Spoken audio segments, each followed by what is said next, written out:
Eh bien, tenez-vous prêts, car Baptiste et Marie reviennent d'expédition et ils nous ont préparé un petit guide de survie de l'expérience utilisateur.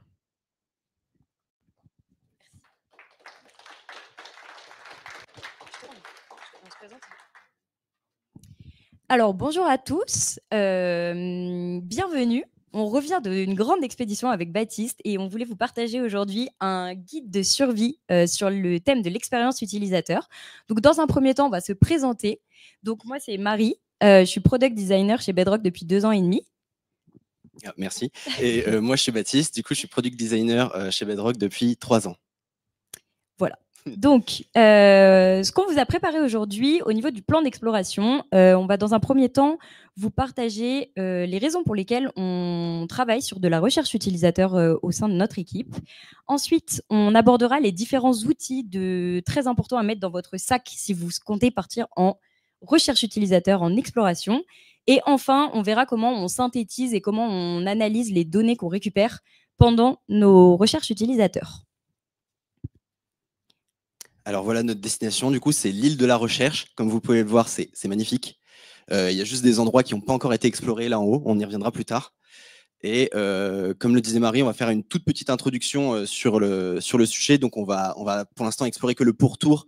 On va pas encore atteindre les sommets aujourd'hui et on va pas aller dans la jungle. Parce que ça fait un peu trop peur quand même, donc on va y aller doucement. Voilà.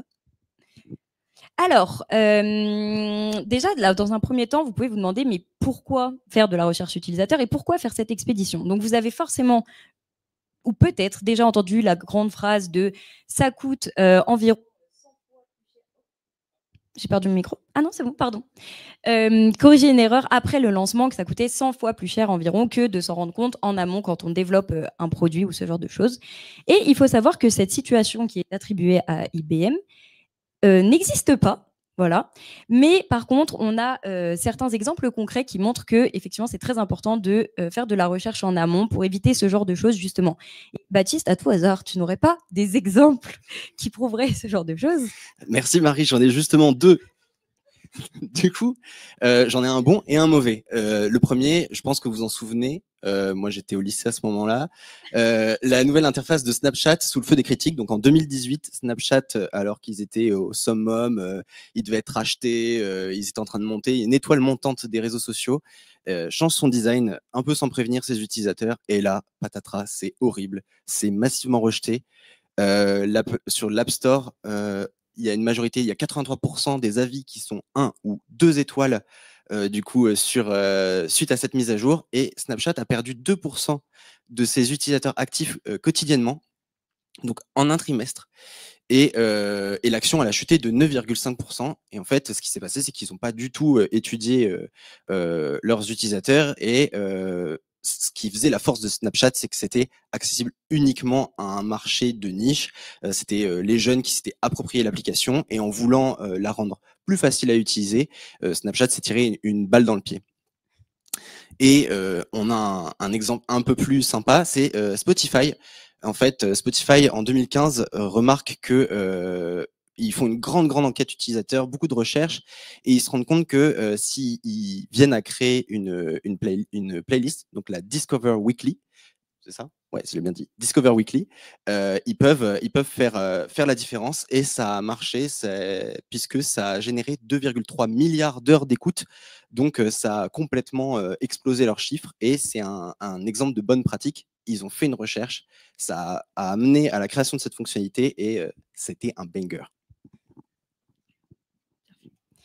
Alors, maintenant, on va passer à la confection de notre sac et donc aux outils les plus importants. Il y en a d'autres. On va en voir 4 en particulier qui sont les plus importants. Bien sûr, on ne pouvait pas vous faire l'inventaire complet de tout ce qu'on met dans notre sac qui est bien trop gros. Mais on va vous en présenter 4. Donc, le premier outil qu'on voulait vous présenter, c'est les questionnaires quantitatifs qui s'apparentent donc à la longue vue du designer. Les questionnaires quantitatifs, c'est quelque chose qui va nous permettre d'avoir une vision globale des tendances du marché, des tendances des comportements des utilisateurs. C'est assez pratique parce que ça nous permet d'analyser une assez grosse quantité de données et donc de formuler des hypothèses, identifier des tendances. Qu'est-ce que tu en penses, toi, Baptiste? Eh ben, je suis du même avec toi, j'aime beaucoup, mais attention, ça repose sur du déclaratif. Et du coup, ça reflète pas forcément le comportement final des utilisateurs. C'est une version projetée d'eux-mêmes. C'est quelque chose ils vont déclarer une version idéalisée parfois d'eux-mêmes, ou pas d'ailleurs, hein. Mais du coup, ça reflète pas forcément ce qu'ils vont faire sur une plateforme ou sur une application. Donc, il faut faire attention. Et en plus de ça, il faut faire très attention à la façon dont tu vas formuler tes questions, parce que en fait, il peut y avoir un biais. Et comme ça se passe à distance, avec un grand volume de données, ça peut fausser du coup des conclusions ou une perception de la part des utilisateurs interrogés. Eh ben, c'est bien que tu dises ça parce que justement, je vous ai préparé un petit guide avec des précautions d'emploi si un jour vous décidez d'utiliser des questionnaires quantitatifs. Et donc, comme c'est exactement ce que tu disais, quelque chose de très important, c'est d'essayer de formuler des questions qui sont neutres et peu biaisées. C'est pas toujours simple, on a l'impression que ça l'est, mais on s'en rend pas toujours compte, mais on a tendance à le faire facilement. Quelque chose d'autre d'assez important, c'est d'utiliser des échelles adaptées et pareil avec toujours des options de neutralité pour permettre des portes de sortie aux testeurs. On y reviendra juste ensuite. Et enfin, et forcément, l'objectif d'un test quantitatif, c'est d'avoir quand même assez de données à traiter derrière pour avoir de la valeur sur les réponses. Donc, en règle générale, on essaie toujours de les lancer sur au moins 150 testeurs. C'est vraiment le minimum qu'on essaie de faire pour un quantitatif. Après, bien sûr, on adapte à notre cible, au test et aux objectifs du test, mais dans l'idée, il vaut mieux avoir un gros panel pour que ce soit utile. Et j'ajoute quelque chose qu'on n'a pas noté dans les précautions d'emploi, mais chez Bedrock, on essaye aussi du coup de varier les sources, puisque on s'est rendu compte en discutant avec nos clients que parfois il peut y avoir un biais lié au pays. Et donc, ce qu'on essaye de faire dans nos questionnaires quantitatifs, c'est d'étendre aussi les échantillons pour qu'ils soient aussi dans d'autres pays, donc par exemple aux Pays-Bas, dans un pays témoin type les États-Unis, pour qu'on ait vraiment un échantillon qui soit assez large et qu'on puisse diminuer le plus les biais, quoi. Merci Baptiste pour cette... De rien, Marie. Alors, je vais juste continuer rapidement du coup en vous présentant les différents grands types de questions qu'on peut poser dans un questionnaire quantitatif. Vous allez me dire que vous avez peut-être déjà vu ça, mais je représente, ne sait-on jamais. Donc, on a différentes options qui s'offrent à nous, notamment tout ce qui va être les questions classiques à choix simple et choix multiples. Ce qu'on utilise aussi pas mal, c'est les attractifs. Le principe de l'attractif, c'est d'avoir que l'utilisateur choisisse où il se situe entre deux termes qui sont en règle générale assez opposés l'un à l'autre. Ça nous permet de dégager des tendances et de comprendre un peu mieux les émotions, les ressentis des utilisateurs par rapport à certaines fonctionnalités. Ensuite, ce qu'on peut avoir, c'est des questions à échelle, notamment l'échelle de Likert. J'ai peur de mal prononcer. Mais c'est tout ce qui est les échelles de 5 à 7 crans en règle générale qui permettent de situer l'utilisateur entre je suis très intéressé, je ne suis pas du tout intéressé, ou à grande fréquence, petite fréquence, ce genre de choses. Et enfin, on peut mettre des fois des questions ouvertes dans nos tests. Par contre, on essaie de vraiment faire attention à ne pas mettre plus de 1 ou 2 par questionnaire parce que c'est le genre de choses qui peut perdre les testeurs qui ont plus l'habitude, dans ce genre de test, de répondre rapidement, de cocher des cases et non pas de rédiger des phrases et écrire. Puis en plus, après, ça rajoute forcément le temps d'analyse derrière. Si vous multipliez vos 300 testeurs avec vos 300 réponses écrites fois vos 15 questions, ça fait beaucoup. Voilà. Ensuite, on a les interviews utilisateurs. Donc, ce que nous, on a choisi d'attribuer à la boussole, ça va permettre d'aller davantage en profondeur dans les détails du pourquoi les utilisateurs ils aimeraient utiliser les choses de telle façon ou pourquoi ils les utilisent d'une certaine façon. Et c'est super intéressant parce que comme on est en discussion avec les utilisateurs, on peut creuser, on peut vraiment rebondir sur des choses et ça va aussi nous ouvrir des perspectives auxquelles on n'aurait pas pensé si on était du coup sur un questionnaire quantitatif, par exemple. Donc c'est une de mes méthodes préférées, mais je crois que tu n'es pas d'accord avec moi, Marie. Alors, je suis assez d'accord avec toi, Baptiste. Cependant, je tenais à repréciser que comme pour les questionnaires quantitatifs, on reste encore sur du déclaratif, donc on n'est toujours pas sur un test d'un prototype ou d'un produit fini. Donc pareil, l'utilisateur, il peut être tenté de projeter comment il répondrait, ce genre de choses, mais on n'est toujours pas en conditions réelles, Baptiste. Attention. Oui, c'est pour ça qu'on a refait des précautions d'emploi et du coup, il faut rester flexible, donc avoir un protocole à suivre, mais s'adapter à son testeur. Si jamais il s'éloigne du protocole qu'on avait prévu, il ne faut pas hésiter à le laisser aller, pas forcément le recadrer, parce qu'il y a comme je disais tout à l'heure, ça peut nous ouvrir des perspectives auxquelles on n'avait pas pensé. Il ne faut pas avoir peur des blancs. C'est-à-dire qu'il ne faut pas couper la parole et il faut laisser parfois la parole s'épuiser et se regarder dans le blanc des yeux avec l'utilisateur parce que tout simplement ça l'encourage lui à reprendre la parole et à continuer son propos. Et enfin, c'est pas toujours facile quand on est tout seul, donc c'est bien d'avoir un petit buddy. Mais sinon, de prendre des notes ou d'enregistrer l'échange, c'est super important parce que forcément, on oublie tout quand on est en face d'une personne. On vous a mis des petits exemples d'interviews utilisateurs. Je les ai croqués en quelques secondes grâce à mes amis IA. Du coup, on a l'entretien individuel. Donc, ça ressemble le plus à ce que j'expliquais tout à l'heure. On va être en face-to-face avec la personne et on va pouvoir échanger librement sur un sujet. On va pouvoir aller vraiment dans le détail. C'est ma méthode préférée. On a aussi le focus group. Donc on va avoir plusieurs personnes qui correspondent à un échantillon donné. Enfin, souvent on essaye de procéder comme ça, donc un échantillon représentatif type une personne active qui a entre 20 et 30 ans et qui est en ville par exemple, si c'était un de nos critères. Et on va discuter avec ce groupe, donc qui est considéré comme une entité autour d'un sujet et autour de quelque chose à explorer. On a le micro-trottoir qui est un peu plus sauvage, entre guillemets, qui permet d'avoir des réponses rapides sur quelques questions. Il faut aller très vite, mais l'idée, c'est de varier les sources. Et après, on a le shadowing, où là, c'est la méthode un peu plus qualitative qui, du coup, répond à tes craintes, Marie, puisque le shadowing, on est avec la personne dans son environnement de travail en train d'utiliser le produit qu'on est en train d'étudier. Et donc, il y a moins de risque de biais puisque la personne, elle répond à des questions et en même temps, elle utilise le produit. Donc là, on a le jackpot, c'est la totale. Merci, Baptiste.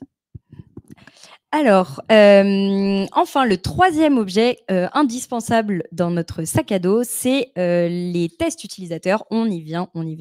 C'est donc la machette du designer. L'avantage des tests utilisateurs, c'est qu'on est enfin sur le terrain et qu'on peut vraiment voir comment les utilisateurs interagissent avec un prototype ou avec un produit. Ça nous aide à définir en fait tous les points de friction que va rencontrer l'utilisateur et au contraire ce qu'il apprécie. Ça nous donne des opportunités d'amélioration et c'est vraiment une de mes méthodes préférées. Mais là aussi, il faut faire attention parce que si on réalise des tests utilisateurs sur un petit échantillon, il peut y avoir un effet de loupe. Et donc, on n'a pas une couverture complète de tous les cas possibles, de tout ce qui pourrait entraver notre test. Et donc, on pourrait passer à côté de certaines choses. Petite précaution d'emploi, du coup. Oui. Du coup, il faut définir des scénarios précis, une mission à accomplir. Et il y a une tâche qui doit être réussie à la fin du test pour voir si le test est concluant ou non. Il faut mettre les testeurs à l'aise. Donc là, vous le verrez, on a mis des exemples de tests utilisateurs comme on le fait. Mais donc si c'est en réel, on essaye de les mettre à l'aise, de leur dire qu'il n'y a pas d'erreur possible de leur côté. S'il y a une erreur, c'est peut-être une erreur de conception. C'est pas forcément de leur fait. Et si c'est à distance, voilà, on insiste sur le fait que même la pensée la plus fugace qui leur passe par la tête et qui semble hors propos, nous, elle nous intéresse en tout cas en tant que product designer. Et il faut essayer de pas intervenir. Voilà, il faut surtout aussi se fier au non-verbal des gestes. Est-ce que la personne elle va tiquer sur quelque chose? Est-ce qu'elle n'a pas compris quelque chose mais elle n'ose pas le dire et du coup elle continue le test? Voilà, ça faut rester attentif. Mais du coup, j'ajoute quelque chose, c'est que si vous l'avez remarqué, individuellement, chaque outil il sert pas à grand chose, quoi. Et il a des défauts et des qualités. Et du coup, c'est peut-être ensemble qu'il faudrait les utiliser. Je dis ça comme ça. Effectivement, Baptiste. Et c'est pas non, tout de pas suite. T'es un peu en avance. Pardon. Alors, du coup, on vous illustre rapidement les tests utilisateurs. On en a mis 3 qui sont les 3 principaux. Donc, on va avoir la possibilité de faire, par exemple, des tests non modérés. Donc, c'est-à-dire que là, on ne va pas être avec la personne. Nous, c'est ce qu'on peut utiliser chez Bedrock grâce à l'outil User Testing. Je ne sais pas si vous voyez ce que c'est. Mais en gros, c'est un outil qui nous permet à nous de faire tester un prototype, de poser des questions et de filmer ensuite, la personne, le testeur est filmé et on analyse ensuite ça derrière. Comme vous vous en doutez, le problème, c'est que c'est assez rapide pour nous à mettre en place. Par contre, la qualité derrière et le temps d'analyse est quand même assez long. L'autre type de test, c'est plus ce dont parlait Baptiste juste avant, ça va être les tests modérés où là, on accompagne le testeur dans son avancée, dans le test. On peut le relancer si besoin, s'il rencontre des difficultés, ce genre de choses. Et enfin, le test en milieu hostile, le guérilla test. Donc lui, c'est vraiment des interviews sauvages. On vous accoste dans la rue et on vous demande comment fonctionne le produit. J'exagère, mais en gros, le guérilla test, c'est vraiment l'équivalent un peu du micro-trottoir. Et on essaye d'aller voir les utilisateurs dans leur environnement naturel. J'avoue. Non, c'est très bien comme ça. On vous a volontairement pas mis des exemples, pas parce qu'on vous aime pas et parce qu'on veut pas partager notre travail, mais parce que forcément on collecte des données privées, donc on a essayé d'illustrer le plus possible avec des personnages fictifs et des informations un peu extraites comme ça. Donc nous, après, on a toutes ces données que on traite de notre côté et qu'on partage pas avec l'entreprise comme ça. On partage toujours certaines choses qui sont après, donc le traitement de nos données. On y vient. Et donc, c'est le moment où, pris individuellement, c'est assez compliqué. On a toujours des trous dans la raquette et ce genre de choses. Mais en fait, c'est une fois qu'on va combiner ces différents outils et de différentes manières. Hein, c'est-à-dire qu'on n'est pas obligé d'avoir les 3 ensemble, mais de manière générale, c'est en utilisant tous ces outils ensemble qu'on va pouvoir sortir, qu'on va analyser. Donc, par exemple, là, je vous montre les exemples, mais ça, c'est ce qu'on peut sortir de user testing typique. Donc, on va avoir des résultats quantitatifs, on va sortir des verbatims, ce genre de choses.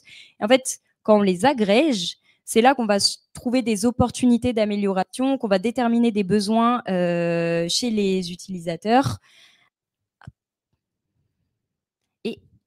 Et qu'on va extraire du coup des insights. Donc ça représente, comme le disait Marie, les opportunités qui seront exploitables. Là, on en a un, par exemple, les utilisateurs apprécient consulter les informations autour du casting et de la distribution. C'est quelque chose qui pourrait un jour peut-être arriver sur nos plateformes.